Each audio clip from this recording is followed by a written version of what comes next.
नमस्ते मेरे प्यारे भाई, गुड इवनिंग, हैप्पी महाशिवरात्रि। कैसे हैं बच्चों आप सभी लोग? स्टूडेंट्स कैसा महसूस कर रहे हैं मेरे भाई आप? जी, हैप्पी महाशिवरात्रि मेरे प्यारे भाई, गुड इवनिंग। क्या आपको मेरी साउंड आ रही है?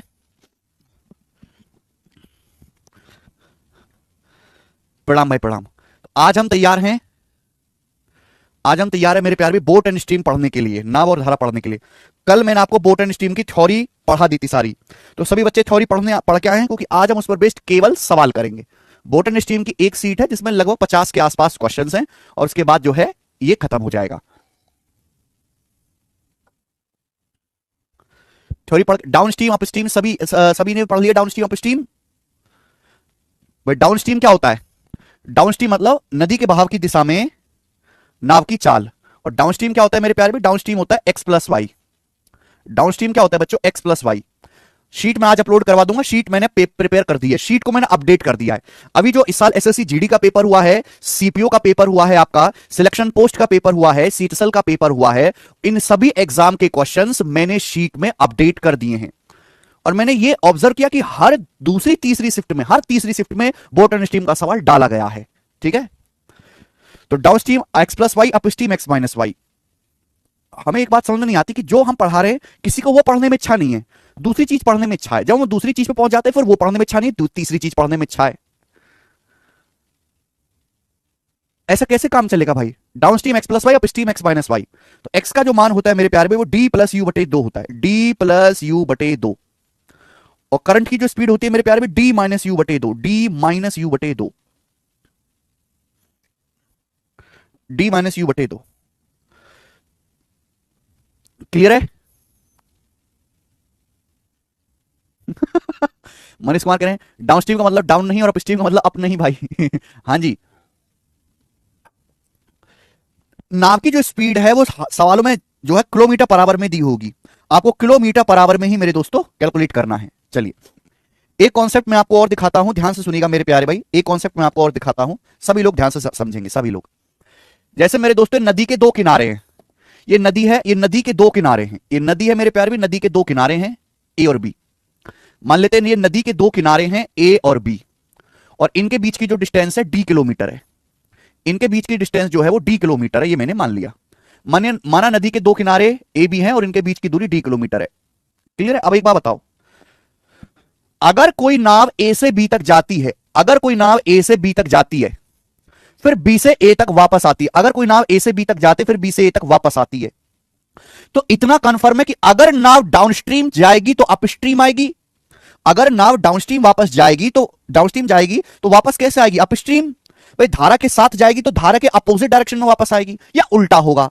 या अगर नाव अपस्ट्रीम जाती है तो वापस आते समय क्या हो जाएगी? नाव डाउनस्ट्रीम हो जाएगी। अगर करंट के अगेंस्ट जाती है तो वापस आते समय करंट के साथ जो है नाव आएगी। यानी कि इतना कंफर्म है कि एक बार डाउनस्ट्रीम जाएगी तो वापस अपस्ट्रीम ही आएगी। तो मेरे दोस्तों अगर कोई नाव डाउनस्ट्रीम जाती है एक्स प्लस वाई की स्पीड से, डाउनस्ट्रीम क्या होता है? एक्स प्लस वाई की स्पीड से, और वापस आती है मेरे प्यारे भी अपस्ट्रीम एक्स माइनस वाई की स्पीड से। डाउनस्ट्रीम एक्स प्लस वाई की स्पीड से जाती है और वापस एक्स माइनस वाई की स्पीड से आती है। क्लियर है? कंफर्म बच्चों? तो नाव को जाने और आने में कुल समय कितना लगा? इस नाव को जाने आने में कुल समय कितना लगा? नाव को डी किलोमीटर जाने और डी किलोमीटर वापस आने में नाव को कुल समय कितना लगा? भूलेगा मत, ठीक है? कंसेप्ट इस्तेमाल होगा बाद में। तो नाव डी किलोमीटर जाती है डाउनस्ट्रीम एक्स प्लस वाई की स्पीड से, फिर वापस आती है मेरे दोस्तों d kilometre upstream x minus y की स्पीड से। तो जाने में समय लगा डी बटे एक्स प्लस वाई और वापस आने में समय लगा डी बटे एक्स माइनस वाई। समय बराबर क्या होता है? डिस्टेंस बटे स्पीड। अगर नाव डाउनस्ट्रीम जाएगी तो अपस्ट्रीम आएगी, अपस्ट्रीम जाएगी तो डाउनस्ट्रीम आएगी। ये कंफर्म है कि एक बार डाउनस्ट्रीम तो दूसरी बार अपस्ट्रीम रहेगा। तो मेरे प्यारे भाई यहां से जब मैं एलसीएम लूंगा तो एलसीएम कितना आएगा? एक्स प्लस वाई की एक्स माइनस वाई में गुणा करेंगे x square minus y square, x square minus y square, ये हो जाएगा। एक्स प्लस वाई की एक्स माइनस वाई में गुणा करेंगे तो ऊपर तो डी कॉमन है ही। अब यहां एक्स माइनस वाई की x plus y, x minus y और एक्स प्लस वाई जोड़ जाएगा। एक्स माइनस वाई में जब हम एक्स प्लस वाई जोड़ेंगे तो क्या होगा? वाई वाई कट जाएगा, 2x यानी कि 2dx बटे x square minus y square. ये आंसर आ गया, ये आ गया बेटा समय। क्लियर है? किसी को कोई समस्या?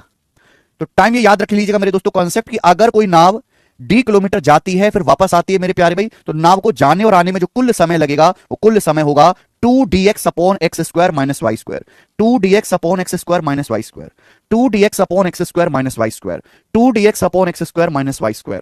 नाव को आने और जाने में समय कितना लगेगा मेरे प्यारे भाई? 2dx/x² - y², 2dx/x² - y²। समझ में आ गया?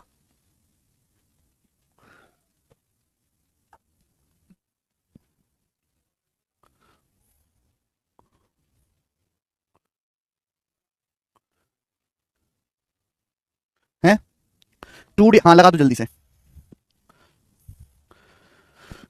नाव को आने और जाने में जो टोटल समय लगेगा, टाइम बराबर 2dx/x² - y²।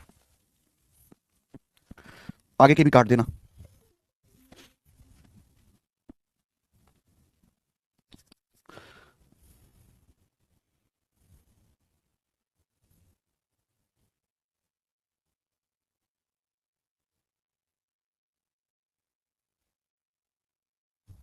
चलो चलो स्टूडेंट, शुरू करते हैं आज की कहानी। सवाल नंबर 1 से, बिल्कुल बेसिक सवाल से शुरुआत करेंगे, एकदम आसान सवाल से। सारे ही सवाल मैं आपको प्रीवियस ईयर कराऊंगा और धीरे धीरे लेवल बढ़ाते जाएंगे। तो ये मेरे दोस्तों टाइप नंबर 1 है, जिसमें कोई आपका जो है लॉजिक नहीं लगाना है, केवल आपको बेसिक फॉर्मूला लगा के कैलकुलेशन करनी है। बोला है the speed of boat when travelling down stream is 48 kilometre per our, when travelling up stream it is 32 kilometre per our. What is the speed of boat in still water? धारा की दिशा में जा रही एक नाव की चाल यानी कि down stream 48 kilometre per our है, और धारा के विपरीत दिशा में नाव की चाल 32 किलोमीटर पर आवर है, यानी कि अपस्ट्रीम की स्पीड 32 है। तो आपसे पूछा स्थिर जल में शांत पानी में नाव की चाल क्या होगी? एक्स का मान पूछा है, तो कौन से पता है एक्स का मान क्या होता है? डी प्लस यू बटे 2, 48 प्लस 32 80 बटे 2 यानी कि 40। तो एक्स का मान 40 किलोमीटर पर आवर आ गया। आंसर है तीसरा ऑप्शन। तो देखो ऐसे सिंपल सवाल भी पेपर में आते हैं। प्री का सवाल है, बच्चों को विश्वास नहीं होगा पर ऐसा सवाल भी आता है। जल्दी से करेंगे फटाफट अगला क्वेश्चन। जितना मैं क्लास में करवाऊं उतना काफी है, अलग से प्रैक्टिस करने की जरूरत नहीं है, क्योंकि प्रीवियस ईयर में तो बहुत ज्यादा सवाल आ रखा है इस पेपर। मैंने हर एक वैरायटी का सवाल ले लिया है, कुछ नया बचेगा नहीं आपको प्रीवियस ईयर में ढूंढ के करने के लिए। क्लास में का पढ़ाया हुआ काफी है। अगला करेंगे बच्चे। The effective speed of a boat is 15.2 km against the stream and 20.28 km per hour along the stream. Find the speed of a stream. समझे भैया? सवाल में कहा है एक नाव की प्रभावी चाल धारा के विरुद्ध। धारा के विरुद्ध क्या होती है नाव की चाल? अपस्ट्रीम। अपस्ट्रीम की जो स्पीड है वो 15.2 किलोमीटर पर आवर है, और 20.8 kilometre per our along the stream. धारा की दिशा में नाव की जो प्रभावी चाल है यानी कि डाउनस्ट्रीम की स्पीड वो 20.8 किलोमीटर पर आवर है। नाव की जो चाल होगी स्ट्रीम के अगेंस्ट उसको अपस्ट्रीम बोलते हैं, धारा की दिशा में नाव की जो प्रभावी चाल है उसे डाउनस्ट्रीम बोलते हैं। आपसे पूछा what the speed of stream? Stream या धारा की चाल या करंट की चाल क्या है? करंट की चाल कैसा आएगी? घटा के आधा कर दो, डी माइनस यू बटे 2, घटा के आधा कर दो। अब 20.8 में से 15.2 घटाएंगे तो कितना आएगा बेटा? 5.6। तो 5.6 का आधा 2.8, तो 2.8 किलोमीटर पर आवर आ गई आपसे धारा की चाल। ऑप्शन नंबर तीसरा खत्म। नेक्स्ट सवाल नंबर है भाई आपके सामने 3। देखो प्रीवियस ईयर में कितने आसान आसान सवाल आ रखे हैं, ये बताइए जल्दी से। A boat cover a certain distance down stream with speed 33 kilometre per hour and upstream at 14 kilometre per hour. अब सवाल में लिखो बेटा, अलग से लिखने की जरूरत नहीं है कि एक नाव डाउनस्ट्रीम जाती है 33 किलोमीटर पर आवर की स्पीड से और अपस्ट्रीम जाती है 14 किलोमीटर पर आवर की स्पीड से। तो बोट की स्टिल वाटर में स्पीड और करंट की स्पीड बताओ। बोट की स्टिल वाटर में स्पीड क्या होगी? एक्स का मान क्या होगा बेटा? डी प्लस यू बटे 2। तो 33 प्लस 14 है 47, 47 का आधा कितना आएगा? 23.5। एक्स का मान आएगा 23.5। क्लियर? करंट की स्पीड क्या आएगी मेरे दोस्तों? करंट की स्पीड आएगी 23.5। एक ही ऑप्शन में आंसर आ गया। करंट की स्पीड कितनी आएगी? 33 माइनस 14 कितना आएगा बेटा? 19। 19 बटे 2 9.5। करंट की स्पीड, धारा की चाल 9.5। स्थिर जल में नाव की चाल को हम एक्स कहते हैं, धारा की चाल को वाई कहते हैं। B option answer. यहां पे दोनों ही पूछा गया है। शिल्पी यादव कल का लेक्चर पढ़ के आओ, थ्योरी पढ़ के आओ। कल थ्योरी मैंने आपको समझाई है, बिना थ्योरी पढ़े कैसे सवाल करोगे? इनमें तो कुछ लॉजिक ही नहीं है, केवल आपको एक्स वाई का मान निकालना है। हद होती है यार, घर से आप नहीं पढ़ के आओगे तो कैसे काम चलेगा? आगे चलेंगे। अगला टाइप, टाइप नंबर 2। मुझे लगता है ये पूरे टाइम स्पीड एंड डिस्टेंस का सबसे आसान टाइप था। डाउनस्ट्रीम दिया, अपस्ट्रीम दिया, एक्स वाई का मान पूछा है, ठीक है ना। अगला टाइप देखो, इसमें आपको टाइम पूछा जाएगा। टाइम, चलिए समय पूछा जाएगा मेरे प्यारे भाई, ध्यान से देखिएगा। बोला है एक आदमी स्थिर जल में 10 किलोमीटर पर आवर की स्पीड से नाव चला सकता है। क्या है ये आदमी की शांत जल में चाल है। एक a man can row a boat at 10 kilometre per hour in still water. एक आदमी शांत जल में 10 की स्पीड से नाव चला जा सकता है। तो आदमी की शांत जल में चाल कितनी है? 10। एक्स का मान 10 है। धारा की चाल 7 किलोमीटर पर आवर है, यानी कि करंट की स्पीड 7 है। करंट की स्पीड 7। आपसे क्या पूछा है? What the time taken to row a distance 85 kilometre down the stream. धारा प्रवाह की दिशा में यानी कि करंट की दिशा में, नदी के बहाव की दिशा में 85 किलोमीटर तक नाव चलाने में कितना समय लगेगा। नाव को 85 किलोमीटर डाउन स्ट्रीम जाने में कितना समय लगेगा। तो बेटा नाव की डाउन स्ट्रीम स्पीड क्या आ जाएगी, नाव की धारा की प्रवाह की दिशा में चाल क्या होगी, down stream speed x plus y 10 plus 7 17 kilometre per hour. अगर नाव की धारा की दिशा में चाल 17 किलोमीटर पर आवर है, down stream 17 kilometre per our है, तो 85 किलोमीटर जाने में डाउन स्ट्रीम 17 की स्पीड से कितना समय लगेगा, 5 घंटे। टाइम बराबर डिस्टेंस बटे स्पीड, 5 घंटे। आंसर आ गया पहला ऑप्शन, 5 घंटे। खत्म। कितना इजी टाइप है मेरे प्यारे भाई, ये देखेंगे जल्दी से। सवाल नंबर आपके सामने 5, सीपीओ 2023 के पेपर का question. The speed of boat in standing water is 6 kilometre per our. एक नाव की शांत जल में चाल 6 किलोमीटर पर आवर, एक्स का मान 6। अब अलग से इसको लिख के दिमाग टाइम वेस्ट मत करो, कंप्यूटर स्क्रीन पे सवाल आएगा तो आपको दिमाग में समझ लेना कि एक्स का मान 6 है। धारा की चाल 2.5 किलोमीटर पर आवर है, करंट की स्पीड 2.5 किलोमीटर पर आवर है। ठीक है, अब ध्यान से सुनिएगा।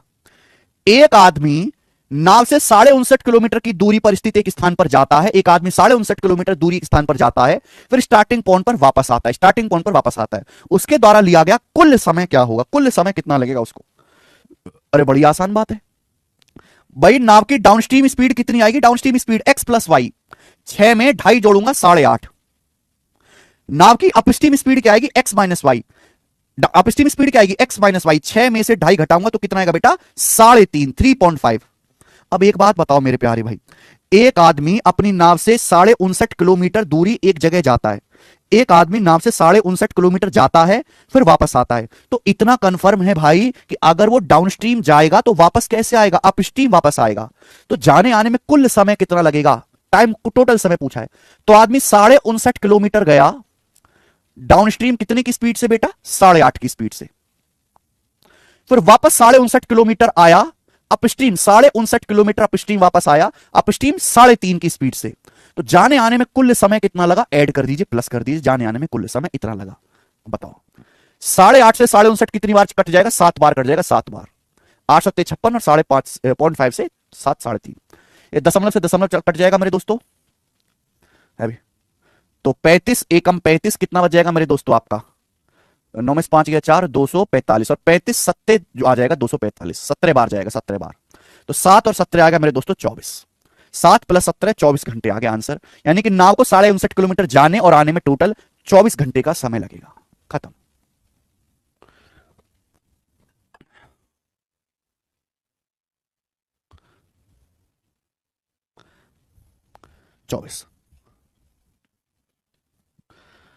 सरल सवाल है मेरे दोस्तों, मुश्किल नहीं है बिल्कुल भी, फटाफट करने हैं आपको। सवाल नंबर लीजिएगा यहां से 6 बनाओ। नेक्स्ट, अगला टाइप आ गया मेरे प्यारे भाई, अगला टाइप आपके सामने, अगला टाइप। इस टाइप में आपको मेरे प्यारे भाई डाउन स्ट्रीम और अपस्ट्रीम की स्पीड कैलकुलेट करके निकालनी पड़ेगी। Type number 3, type number 3, down stream और अपस्ट्रीम की स्पीड कैलकुलेट करके निकालनी पड़ेगी। ध्यान से पढ़ेगा। सवाल में कहा गया है, अगर किसी बच्चे ने कल की थ्योरी वाली क्लास नहीं पढ़ी है तो बिना थ्योरी, हाँ डायरेक्ट फॉर्मूला से भी हो जाएगा, पर यह भी आसान है, फॉर्मूला से भी हो जाएगा लेकिन वहां कैलकुलेशन बढ़ेगी, ये ज्यादा आसान है। फॉर्मूला लगा सकते हो, मैं मना नहीं कर रहा। चलिए, बिना थ्योरी पढ़े क्लास ना देखें बेटा, पहले बेसिक पढ़ के आओ। बेसिक 144 किलोमीटर अपस्ट्रीम जाने में एक रोवर, रोवर मतलब जो समुद्र में जरा नदी में जो तैरते वैरते हैं, गोताखोर कह सकते हैं या नाविक, 144 किलोमीटर अपस्ट्रीम जाने में एक नाविक को 12 घंटे लगते हैं, 12 घंटे, जबकि उसको केवल 9 घंटे लगते हैं सेम डिस्टेंस डाउनस्ट्रीम जाने में।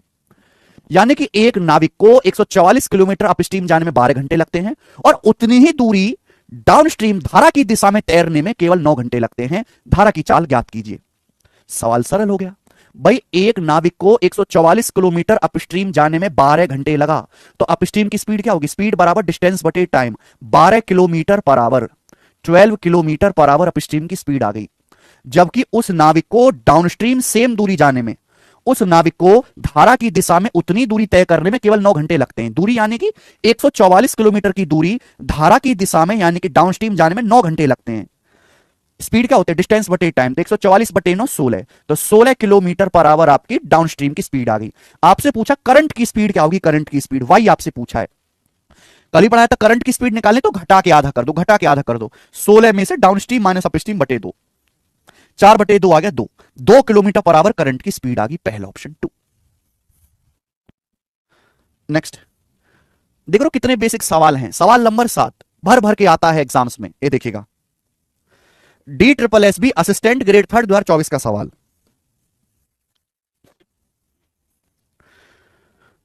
ए man rows 25.8 kilometre upstream in 8.6 hour. Rows मतलब मेरे दोस्तों तैरता है। एक आदमी 25.8 किलोमीटर जाता है 8.6 आवर्स में अपस्ट्रीम।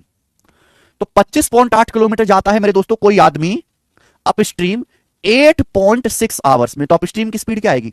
डिस्टेंस बटे टाइम। कितनी बार चला जाएगा? 3 बार। 8 दिया 24, 0.6 का 3 गुना 1.8, 24 जमा 1.8 25.8, तो 3 बार पूरा का पूरा चला जाएगा। And A distance of 20 kilometre downstream in 4 hours. वो आदमी 20 किलोमीटर डाउनस्ट्रीम जाता है 4 घंटे में, तो 20 किलोमीटर डाउनस्ट्रीम जाने में आपको 4 घंटे लगा, तो डाउनस्ट्रीम की स्पीड आ गई मेरे दोस्तों यहां से 5 kilometre per hour. Then the speed of man in still water. शांत जल में आदमी की चाल क्या है? तो शांत जल में आदमी की चाल x बराबर आएगा d प्लस यू बटे 2, 5 + 3 8/2 यानी कि 4, 4 kilometre per our, B option answer. ठीक है, तो इस टाइप में बस आपको एक स्टेप आगे बढ़ना है अभी। यहां पे डाउनस्ट्रीम और अपस्ट्रीम की स्पीड आपको कैलकुलेट करके निकालनी पड़ेगी बस, और कोई दिक्कत नहीं है।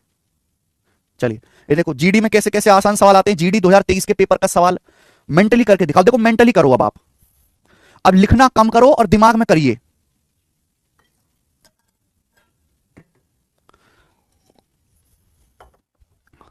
एक आदमी 11 घंटे में धारा की दिशा में 88 किलोमीटर और 12 घंटे में धारा के विपरीत दिशा में 72 किलोमीटर तक नाव चला सकता है, धारा की चाल।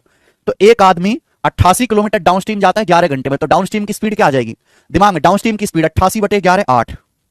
72 किलोमीटर अपस्ट्रीम जाता है 12 घंटे में, तो अपस्ट्रीम की स्पीड क्या आ जाएगी? 72/12 6। करंट की स्पीड क्या होगी? घटा के आधा कर देंगे। करंट की स्पीड घटा के आधा कर दीजिए 1 किलोमीटर पर आवर, बस इतना ही लिखना है 1। नेक्स्ट सवाल नंबर 9 आपके सामने बनाए।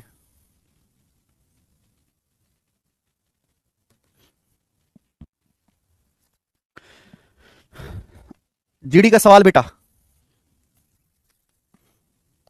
प्रीवियस ईयर में बाढ़ आई हुई है ऐसे सवालों की। ठीक है भाई, जैसे हमारे देश में जगह जगह बाढ़ आ रखी है अभी मानसून में, कहीं बादल फट रहा है, कभी सड़क बह रही है, कभी टनल भर जा रहे हैं, कभी अंडरपास भर जा रहे हैं, कभी बेसमेंट भर जा रहे हैं, कभी पहाड़ खिसक जा रहे हैं। ऐसे ही यहां भी सवालों की बाढ़ है प्रीवियस ईयर में, आसान सवालों की, मुश्किल की नहीं, आसान सवालों की। A person rows a boat 11 kilometre in 5 stream down stream. एक आदमी 11 किलोमीटर जाता है 5 घंटे में डाउनस्ट्रीम, तो डाउनस्ट्रीम की स्पीड क्या आ गई? 11/5 किलोमीटर पर आवर। और वापस आता है, रिटर्न आएगा, डाउनस्ट्रीम जाएगा तो रिटर्न कैसे आएगा? अपस्ट्रीम। अपस्ट्रीम रिटर्न आता है 7 घंटे में, यानी कि 11 किलोमीटर डाउनस्ट्रीम गया तो वापस 11 किलोमीटर अपस्ट्रीम आया, कितने समय में? 7 घंटे में। तो अपस्ट्रीम की स्पीड आ गई 11/7। 11 किलोमीटर धारा के प्रतिकूल वापस है 7 घंटे में। आपसे पूछा धारा की चाल क्या होगी? धारा की चाल क्या होगी? घटा के आधा कर दीजिए, दोनों को घटा के आधा कर दीजिए, ये आएगा। तो 11 तो कॉमन आ गया मेरे प्यार भी ऊपर से। अब 7 की गुणा यहां होती है, 5 की गुणा यहां होती है, ऐसे क्रॉस मल्टीप्लाई होती है ना। 7 - 5 2, नीचे 7 पंजे 35 और ये बटे 2, 2 से 2 कट गया, यानी कि 11/35। 11/35 kilometre per our answer, 11/35।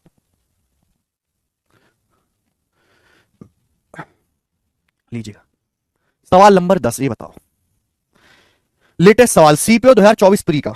Keshav लगा दो।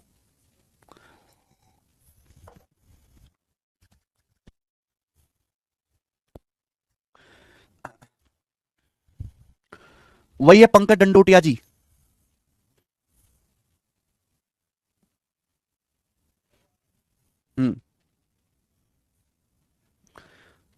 करो।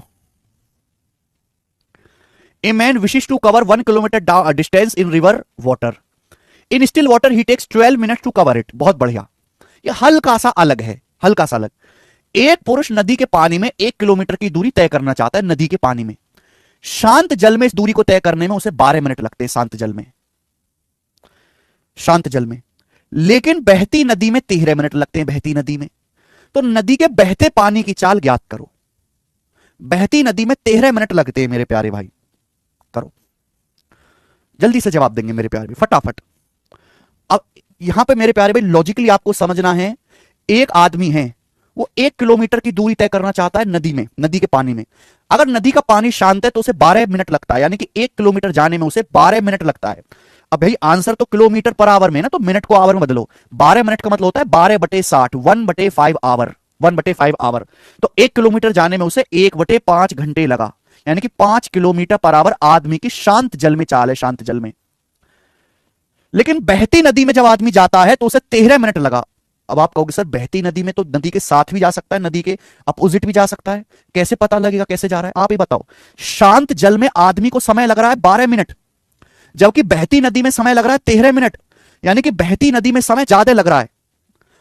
अगर पानी शांत है तो 12 मिनट में तैर के जा रहा है, लेकिन अगर नदी बहती नदी में जब वो तैरता है तो 13 मिनट लगा, समय ज्यादा है। भाई अगर समय ज्यादा लग रहा है यानी कि स्पीड कम हो गई, स्पीड कम हो गई यानी कि वो अपस्ट्रीम तैर रहा है। भाई डाउनस्ट्रीम की स्पीड हमेशा अपस्ट्रीम से ज्यादा होती है, तो अपस्ट्रीम में समय ज्यादा लगेगा, डाउनस्ट्रीम में स्पीड ज्यादा तो समय कम लगेगा। ये बहुत सिंपल सा लॉजिक है बेटा। चूंकि उसको शांत जल में 12 मिनट लगता है, बहती नदी में 13 मिनट, समय ज्यादा लग रहा है, यानी कि समय ज्यादा ले रहा है, स्पीड कम हो गई, वो अपस्ट्रीम तैर रहा है। तो 1 किलोमीटर अपस्ट्रीम जाने में उसको 13 मिनट लगा। मिनट को आवर में बदलना पड़ेगा, 13 मिनट है, ये तो 1 किलोमीटर है, 13 मिनट को आवर में बदलेंगे 13/60, तो ये आ जाएगा बेटा 60/13 किलोमीटर पर आवर। ये अपस्ट्रीम की स्पीड आ गई 60/13, 60/13 अपस्ट्रीम की स्पीड आ गई। आपसे पूछा नदी के बहते पानी की चाल, करंट की स्पीड पूछे, तो 60/13 क्या आ जाएगा मेरे दोस्तों, जल्दी से बताओ। x माइनस वाई, अपस्ट्रीम की स्पीड क्या होती है, x माइनस वाई, एक्स का मान 5 है, 5 माइनस वाई आ जाएगा। ठीक है बेटा, सिंपल सी बात है। अपस्ट्रीम की स्पीड क्या होती है, x माइनस वाई, एक्स का मान 5 है, तो y की वैल्यू क्या आ गई बेटा, 5 माइनस 60/13। तो 13 पंजे 65, 65 में से 60 घटाएंगे, 5/13 किलोमीटर पर आवर धारा की चाल आ गई, इसका आंसर है। और अच्छा लॉजिकल सवाल सीपीओ वालों ने यहां बनाने की कोशिश करी है। ये बेसिक ही क्वेश्चन है, लेकिन बेसिक में भी लॉजिक घुसा दिया है।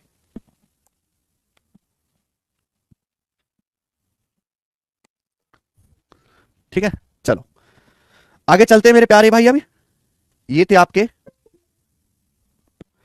मोस्टली जो क्वेश्चन आते हैं बोट एंड स्ट्रीम में, वो ऐसे ही आते हैं, कुछ ही सवाल है जो ऊपर लेवल पहुंचाता है।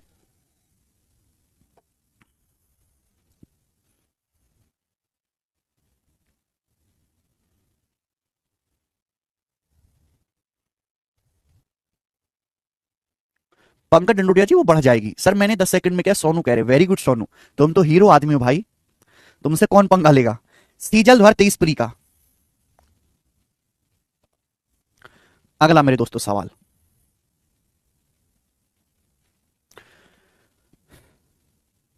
अगला क्वेश्चन सेम टाइप है मेरे प्यार भी, लेकिन यहां पे लैंग्वेज एकदम बेहतरीन लिखी गई है। एक आदमी को धारा की दिशा में 16 किलोमीटर नाव चलाने में 15 मिनट लगते हैं। एक नाव को 15 मिनट लगता है 16 किलोमीटर डाउनस्ट्रीम जाने में, तो 16 किलोमीटर डाउनस्ट्रीम जाने में 15 मिनट लगा। 15 मिनट क्या होता है बेटा, 15 मिनट को अगर आवर में लिखेंगे तो 15/60 आवर होता है, 1/4 आवर। तो 16 किलोमीटर जाने में 1/4 घंटे लगा, तो डाउनस्ट्रीम की स्पीड आ गई 64 किलोमीटर पर आवर डाउनस्ट्रीम की स्पीड आ गई है बेटा। आगे बोला है धारा की विपरीत दिशा में करंट के अपोजिट डायरेक्शन में सेम डिस्टेंस तय करने के लिए समय से 25% कम है।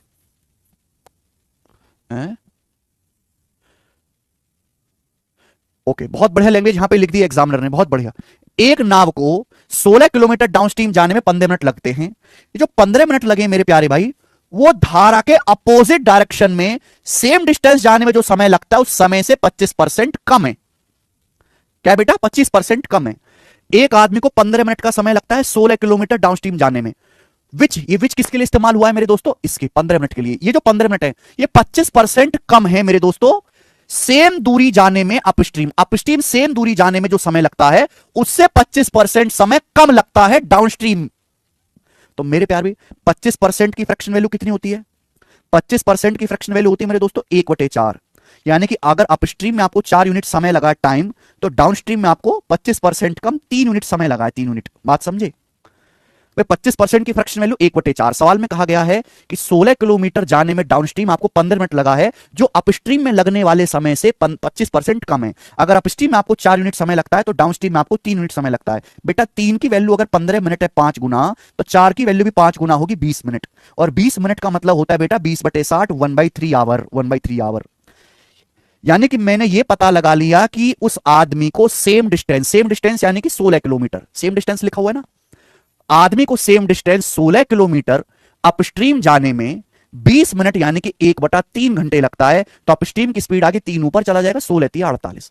अपस्ट्रीम की स्पीड 48 किलोमीटर पर आवर आगे 3 ऊपर चला जाता है। आपसे क्या पूछा है? सवाल पूछा क्या है? व्यक्ति स्थिर जल में 1 घंटे में कितने किलोमीटर तक नाव चला सकता है? आदमी स्थिर जल में 1 घंटे में कितने किलोमीटर नाव चला सकता है? आप बताओ। 1 घंटे में चलेगी दूरी को स्पीड कहते हैं। 1 घंटे में चलेगी दूरी को ही स्पीड कहते हैं। तो यानी कि इस सवाल में डायरेक्टली ये पूछा कि आदमी 1 घंटे में स्टिल वाटर में कितना दूरी जाएगा, यानी कि आदमी की स्टिल वाटर में स्पीड पूछी है, शांत जल में चाल, एक्स का मान पूछा है। एक्स का मान पूछा है, बोला आदमी 1 घंटे में कितने किलोमीटर तक नाव चला सकता है शांत जल में। 1 किलोमीटर में चलेगी दूरी को हम स्पीड कहते हैं, यानी कि इनडायरेक्टली तरीके से, सीधा सीधा नहीं कहा, आदमी की शांत जल में चाल पूछी। एक्स एक्स का मान क्या आएगा? दोनों को जोड़ के आधा कर दो, 64 प्लस 48, 112 का आधा 56, 56। तो नाव की शांत जल में चाल 56 किलोमीटर है, ए ऑप्शन पर आवर। बहुत बढ़िया, कितना बेहतरीन सवाल। देखो एग्जामिनर ना क्रिएटिव होना पड़ेगा। आप ये देखो बच्चे, इस सवाल में, ये जो सवाल है, इस वाले सवाल में और इस वाले सवाल में कोई फर्क नहीं है, कोई भी फर्क नहीं है, पर फिर भी आपको यहां पर मेहनत करनी पड़ेगी। आपको टाइम को मिनट को घंटे में बदलना पड़ेगा, आपको टाइम निकालना पड़ेगा, आपको लैंग्वेज समझनी पड़ेगी। हर जगह एग्जामिनर ने अपनी क्रिएटिविटी घुसा दी है, हर जगह। कहने को तो इस वाले सवाल में, इस वाले सवाल में या इस वाले सवाल में और इसमें तो कोई फर्क है ही नहीं, बट ये हो जाएगा 2 सेकंड में, ये हो जाएगा आपका 30 सेकंड में। मजा आया होगा सवाल करके आपको। आगे चलेंगे, सवाल नंबर है बेटे 12। लास्ट क्वेश्चन इस टाइप का, फिर टाइप बदलेंगे, लास्ट क्वेश्चन बनाओ। एसएससी सीपीओ 2024 प्री का, सीपीओ प्री का सवाल है बेटा, और ये सबसे अच्छा सवाल है इस लेवल पे। इस टाइप का लास्ट क्वेश्चन, फिर टाइप बदलेंगे।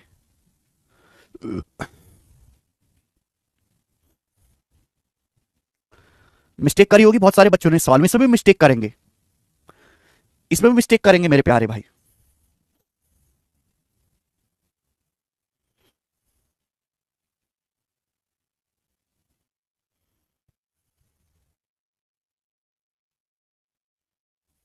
बढ़िया सवाल है ये। सवाल क्या है?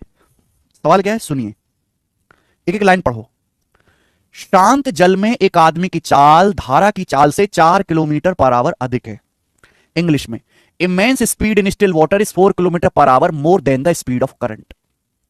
Immense speed in still water is 4 kilometre per our more than speed of current. क्या मतलब है इस लाइन का? पहली लाइन का मीनिंग क्या है? आप बताओ, पहली लाइन का मतलब क्या है?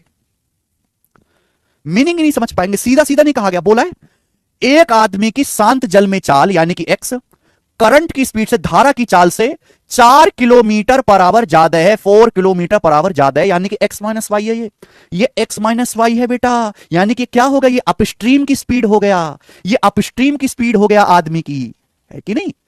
शांत जल में एक आदमी की चाल धारा की चाल से 4 किलोमीटर पर आवर ज्यादा है, यानी कि एक्स माइनस वाई है। ये एक्स की वैल्यू वाई से 4 किलोमीटर पर आवर ज्यादा है। तो सीधा नहीं कहा, यहां भी सीधा नहीं कहा, यहां भी आपको पागल बनाने की कोशिश करेगी। एक्स माइनस वाई ही क्या होता है? अपस्ट्रीम होता है। अब सीधा लिख देता, अपस्ट्रीम की स्पीड 4 किलोमीटर पर आवर है, दुनिया समझ लेती। यहां पे 10% बालक तो बौखलाएंगे। आगे चलते हैं,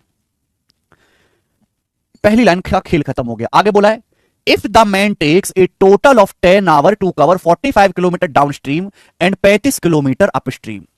तो आदमी की शांत जल में चाल पूछी है। सवाल में कहा गया है एक आदमी को टोटल 10 घंटे लगता है 45 किलोमीटर डाउन स्ट्रीम और 35 किलोमीटर अपस्ट्रीम जाने में। अगर कोई आदमी मेरे प्यार में 45 किलोमीटर डाउनस्ट्रीम जाता है, 45 किलोमीटर डाउनस्ट्रीम जाता है और 35 किलोमीटर अपस्ट्रीम जाता है, 35 किलोमीटर अपस्ट्रीम जाता है, तो उसे टोटल 10 घंटे लगता है, कुल 10 घंटे का समय लगता है, कुल 10 घंटे लगता है, कुल 10 घंटे। अगर कोई आदमी मेरे प्यारे भाई 45 किलोमीटर डाउनस्ट्रीम जाता है और 35 किलोमीटर अपस्ट्रीम जाता है, तो उसे जो टोटल समय लगता है 10 घंटे लगता है। आपसे पूछा शांत जल में चाल, एक्स का मान पूछा है, तो मुझे डाउनस्ट्रीम की स्पीड निकालनी पड़ेगी। देखो मुझे अपस्ट्रीम की स्पीड पता है 4 किलोमीटर पर आवर। अगर आदमी की अपस्ट्रीम में स्पीड 4 किलोमीटर पर आवर है, तो आदमी को 35 किलोमीटर अपस्ट्रीम जाने में कितना समय लगा होगा? अगर किसी आदमी की upstream speed 4 kilometre per our है, तो 35 किलोमीटर अपस्ट्रीम जाने में आदमी को कितना समय लगा होगा? 35/4 घंटे। 35 किलोमीटर अपस्ट्रीम जाने में आदमी को कितना समय लगा होगा? 35/4 घंटे। जबकि आदमी को टोटल समय कितना लगा? 10 घंटे। आदमी को अपस्ट्रीम जाने में 35/4 घंटे लगा, आदमी को टोटल समय 10 घंटे लगा, तो आदमी को डाउनस्ट्रीम जाने में कितना समय लगा होगा? डाउनस्ट्रीम जाने में ये 10 में से 35/4 घटाना पड़ेगा, 10 में से 35/4 घटाना पड़ेगा, 10 में से 35/4 घंटे घटाना पड़ेगा मेरे प्यारे भाई। तो 4 दूसरा 40, 40 में से 35 घटाएंगे 5/4 घंटे, 5/4 आवर, 5/4 घंटे, ये निकाल लिया मैंने। यानी कि आदमी को 45 किलोमीटर डाउनस्ट्रीम जाने में, 45 किलोमीटर डाउनस्ट्रीम जाने में 5/4 घंटे का समय लगा। तो डाउनस्ट्रीम की स्पीड कितनी है? 5 नाम 45, 4 ऊपर जाएगा, 9 चौक 36। तो डाउनस्ट्रीम की स्पीड आ गई 36 किलोमीटर पर आवर, डाउनस्ट्रीम की स्पीड। आज पूछा शांत जल में आदमी की चाल, एक्स का मान पूछा d+u/2। डाउनस्ट्रीम की स्पीड 36 है, अपस्ट्रीम की स्पीड 4 है, d+u 36 + 4 40, 40/2 आ गया 20, और 20 इस सवाल का आंसर है, पहला ऑप्शन करेक्ट है 20।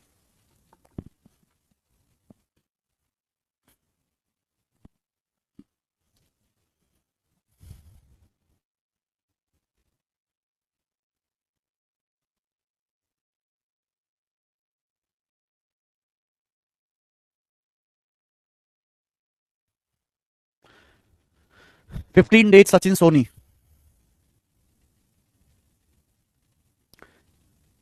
इसमें भी मैंने गलती की सर, आपने जैसे बोला था, है ना? आपसे गलती करवाने के लिए ही ऐसे सवाल बनाए जाते हैं। आप ये मत मानो कि आसान सवाल में आदमी क्रिएटिव नहीं हो सकता, आसान सवाल में भी आदमी क्रिएटिव हो सकता है। सर रेशियो से भी हो जाएगा, क्या रेशियो? कोई रेशियो फेशियो नहीं लगाना है यहां पर, सिंपल कैलकुलेशन है। काय का रेशियो लोगे, कैसा रेशियो? टाइम आप निकालना पड़ेगा। नेक्स्ट सवाल नंबर 12 था ये। अगला टाइप सवाल नंबर 13, अगला टाइप, और इस टाइप का मैं आपको एक ही क्वेश्चन कराऊंगा। अगला type, type number 4, type number 4 बनाए। 5/4 कैसे आया? मैंने बता दिया विजय मीना जी। सवाल में बेटा सवाल पढ़ो, बोला एक आदमी को 45 किलोमीटर डाउनस्ट्रीम और 35 किलोमीटर अपस्ट्रीम जाने में कुल 10 घंटे लगा। यानी कि अगर कुल 10 घंटों में से मैं 35 किलोमीटर अपस्ट्रीम जाने का टाइम निकाल दूं, भाई कुल समय लगा 10 घंटे। 35 किलोमीटर अपस्ट्रीम जाने में समय लगा, अपस्ट्रीम की स्पीड 4 है, 35/4 घंटे। तो कुल समय में से मैं अपस्ट्रीम का समय निकाल दूंगा, तो किसका समय बचेगा? डाउनस्ट्रीम का समय बचेगा कि नहीं? यानी कि 45 किलोमीटर डाउनस्ट्रीम जाने में 5/4 घंटे लगा होगा। ये आया यहां से, यही बेसिक से है। इसकी लैंग्वेज इतनी मुश्किल बनाई गई है कि आदमी समझ ही नहीं सकता कि कहना क्या चाह रहा है। 45 किलोमीटर डाउनस्ट्रीम, 45 किलोमीटर डाउनस्ट्रीम और 35 किलोमीटर अपस्ट्रीम जाने में कुल 10 घंटे लगा। तो अगर मैं कुल 10 घंटों में से, मुझे अपस्ट्रीम का सब कुछ पता है, अपस्ट्रीम का समय घटा दूंगा और कुल समय में से, तो क्या समय बचेगा? डाउनस्ट्रीम का समय बचेगा। 45 किलोमीटर डाउनस्ट्रीम का समय 5/4 घंटे है जाने में। डाउनस्ट्रीम 45 किलोमीटर जाने में 5/4 घंटे लगा, तो डाउनस्ट्रीम की स्पीड आ गई। तब जाके मैं सवाल कर पाया। हर जगह इस सवाल में मुश्किल कुछ भी नहीं है, सवाल की मुश्किल है भाषा। भाषा नहीं पकड़ पाते। आप में से ज्यादातर बच्चों का मैथ कमजोर नहीं है, मैथ तो कमजोर है ही, चलो मान लिया आपका, मैथ के साथ साथ आपकी हिंदी और अंग्रेजी भी कमजोर है। हिंदी कैसे? आपकी हिंदी इतनी कमजोर है कि आप किसी सवाल की 4 लाइन पढ़ो, तो जैसे आप चौथी लाइन पढ़ोगे, शुरू की 3 लाइन में क्या लिखा था आप भूल जाते हो। मेरे साथ ये समस्या नहीं है, मैं बचपन में बहुत अखबार न्यूज़पेपर ये पढ़ा है मैंने। रीडिंग की हैबिट जिसकी नहीं है ना, उसके साथ ये समस्या है। मैं कितना भी मैथ सिखा लूं, ये समस्या दूर नहीं होगी, क्योंकि आपकी रीडिंग की हैबिट नहीं है। जिंदगी में आज तक कितनी किताबें पढ़ी हैं, कितने नॉवल, कितना अखबार आपने पढ़ा है? कुछ भी नहीं पढ़ा। केवल आपने फिल्में देखी हैं, और पेशेंस है नहीं आप में सवाल पढ़ने का। आपके सामने सवाल आता है, आप तुरंत तुरंत जो है सॉल्यूशन की तरफ भागने लगते हैं, जबकि आज के समय में सॉल्यूशन जितना इंपॉर्टेंट है उतना ही सवाल भी इंपॉर्टेंट है।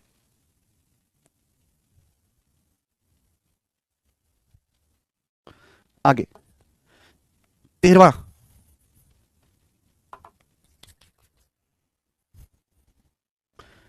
एक ही सवाल कराऊंगा बेटा, दूरी पूछा जाए, दूरी वाले सवाल बहुत कम पूछेंगे, आसान होता है मेरे प्यारे भाई। शांत जल में एक नाव की स्पीड 15 किलोमीटर पर आवर है, धारा की चाल 9 किलोमीटर पर आवर है। यानी कि आपको एक्स का मान दिया है मेरे प्यार में 15, और आपको वाई का मान दिया, करंट की स्पीड दी है मेरे दोस्तों 9। नाव द्वारा the distance travel by the boat downstream in 25 minute.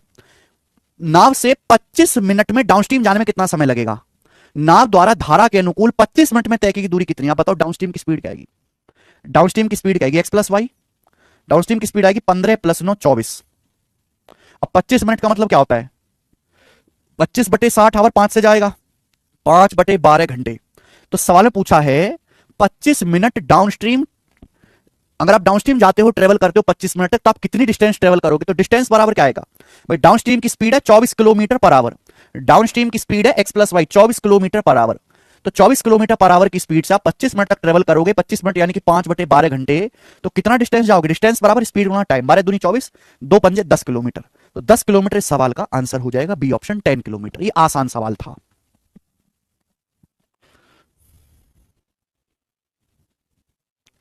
आसान था कि नहीं ये वाला?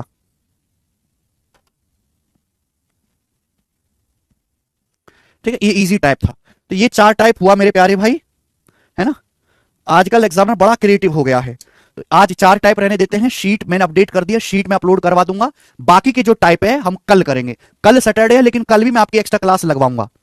कल भी मैं आपकी एक्स्ट्रा क्लास लगवाऊंगा। ये बुक है सीजल का, जो भी एग्जाम देगा 2000 अभी 2-3 महीने बाद, तो सीजल प्रैक्टिस किंग, इस बुक को ऑनलाइन ऑर्डर कर लो और इस बुक से प्रैक्टिस करो दोस्त। डेली प्रैक्टिस करनी है इस बुक से, नहीं तो पीडीएफ डाउनलोड कर लीजिए। ठीक है भाई, चलो आज इतना ही, बाकी हम कल करेंगे सैटरडे को। बाय।